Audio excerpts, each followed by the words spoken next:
Picture this. It's January 1992. Michael Jackson, the biggest pop star on the planet, is sitting comfortably at #1 on the Billboard 200. Nobody's touching him. Nobody even thinks they can. And then a band from Aberdeen, Washington, 3 scruffy guys who could barely afford their equipment, knocks him off that throne.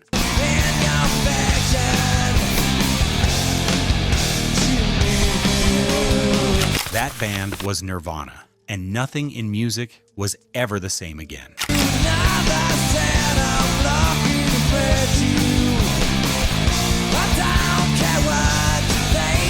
But here's the twist. The very thing that saved rock music might also be what doomed it.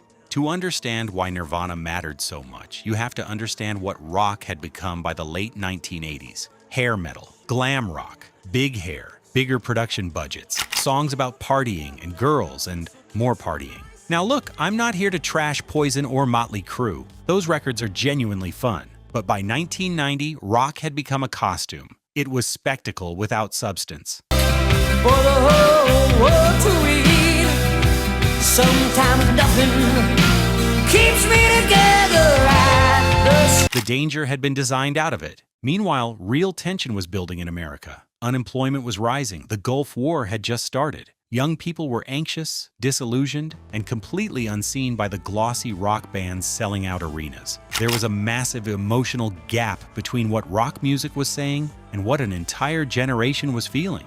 That gap needed to be filled, and Seattle filled it.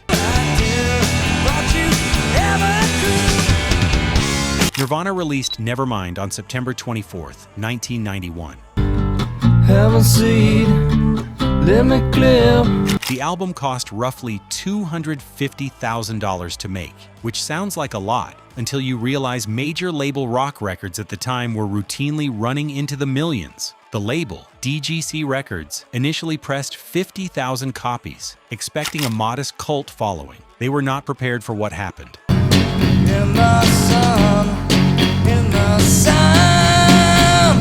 By January 1992, Nevermind had sold over 400,000 copies per week. It hit #1 on the Billboard 200, knocking Michael Jackson's Dangerous from the top spot. That's not a metaphor. That literally happened. The scrappy, distorted, emotionally raw kid from Aberdeen beat the king of pop. And it wasn't just the music, it was the look.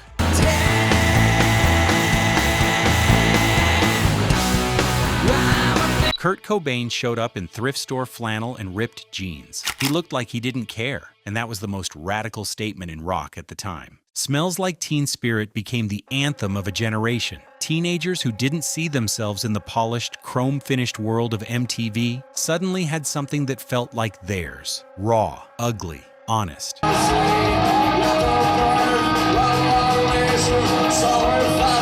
Grunge didn't just change what was on the radio. It changed what was allowed on the radio. Bands like Pearl Jam, Soundgarden, and Alice in Chains exploded into mainstream consciousness almost overnight.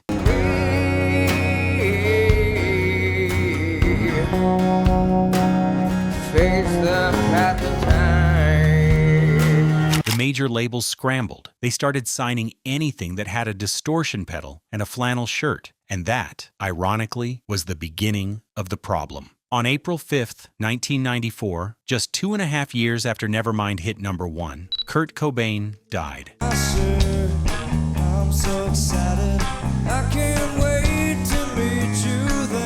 He was 27 years old. The grief was real, but the music industry's response was complicated. Without Nirvana as an anchor, the grunge movement started to drift. Labels were still trying to manufacture the next big thing, but grunge had been anti-manufactured. That was the entire point. You can't bottle authenticity.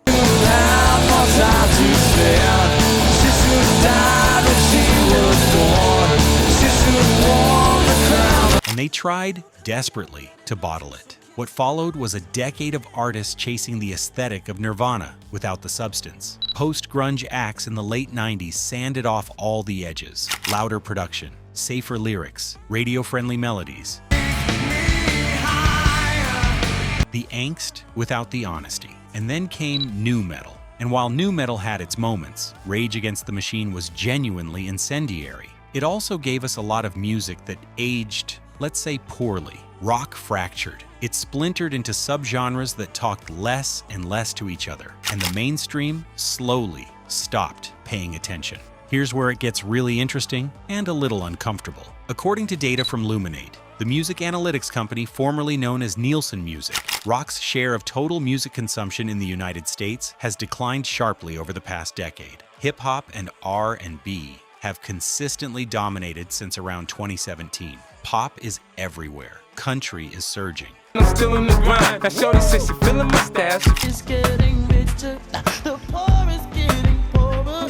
Rock, by nearly every streaming metric, is not the center of the conversation anymore. Now, before the rock purists in the comments come for me, rock is not dead. That needs to be said clearly. Bands like Greta Van Fleet, Wet Leg, Idols, and Fontaine's DC are making genuinely exciting music. Rock festivals still sell out. Vinyl records, largely rock-driven, have outsold CDs every year since 2020, according to the RIAA. But rock is no longer the default language of youth rebellion, and that's a significant shift. So why? What happened? A few things. First, the internet shattered the monoculture. In 1991, if a song was on MTV and radio, it reached everyone. Today, we each live in our own algorithmic bubble. There's no shared moment like Nevermind dropping, because there can't be. The ecosystem won't allow it. Second, hip-hop absorbed the energy that rock used to own. The raw emotion, the social commentary, the sense of danger, the voice of the marginalized, all of that moved. Artists like Kendrick Lamar and Billie Eilish are doing things emotionally and lyrically Come on, baby. that feel closer to the spirit of Nirvana than most rock bands do. And third, and this is the hard one, rock music has occasionally struggled to evolve its identity. Cobain was radical because he rejected the rock mythology of his time, but parts of the rock world have spent the last 30 years protecting that mythology instead of challenging it. You can't be the rebellious outsider when you're the establishment. Here's what I keep coming back to. Nirvana didn't just change the charts, they changed the permission structure of popular music. They proved that you could be messy, contradictory, vulnerable, and weird, and still connect with millions of people. Maybe because of all that, not in spite of it. Kurt Cobain openly struggled with mental health at a time when men in rock weren't supposed to talk about that. He pushed back on toxic masculinity on MTV's stage. He wore a dress on the cover of The Face magazine in 1993, in 1991. That was radical. And the tragedy is that Nirvana's career lasted less than 5 years. They released 3 studio albums, and yet the ripple effects are still visible everywhere. In the production choices of Olivia Rodrigo, in the emotional directness of Post Malone, in the DIY ethos of the modern indie scene. So is rock dead? No. But the version of rock that Nirvana killed absolutely is. The bloated, performative, safe version, that's gone. And Kurt Cobain, for whatever else he was the one who blew it up. The question for rock going forward isn't whether it can recapture 1991. It can't. Nobody can. The question is whether it can find its next moment of genuine, uncomfortable honesty, the kind that makes a generation feel seen for the first time. Because that will always have an audience. If this video made you want to go put on Nevermind right now, honestly, good. Go do that. It holds up. I'll see you in the next one. It's dangerous. Here we are now.